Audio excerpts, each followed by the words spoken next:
Motorcycle চোরের কাছে এমন একটি মাস্টার কি পাওয়া গেছে যেটা দিয়ে বাজারে যে কোনো মডেলের যে কোনো ব্র্যান্ডের মোটরসাইকেল স্টার্ট করা সম্ভব। তাহলে নিরাপত্তা কোথায়? বাজারে এত দামি দামি বাইক, এত ভালো ভালো ব্র্যান্ডের বাইক নিয়ে আসা হলো, যদি একটা বাইকের যেগুলা মাস্টার কি এগুলোর নিরাপত্তা না থাকে, তাহলে এত দামি দামি বাইক নিয়ে এসে লাভ কি? বাজারে মডেল মডেল চেয়ে তো নিরাপত্তায় আগে দিতে হবে। দেখেন, এই মাস্টার কি দিয়ে যে কোনো বাইক চুরি করা সম্ভব।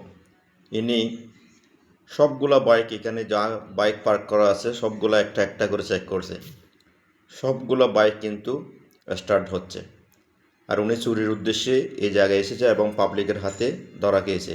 এই ঘটনাটি ঘটেছে আপনার চট্টগ্রাম হাটহাজারী আলাউল পোলিং স্টেশন, যেখানে পাঠাও কুরিয়ারের অফিস একদম তার পাশেই ঘটেছে। তো যেটা বলতে চাচ্ছি, আপনার নিরাপত্তাটা কোথায়?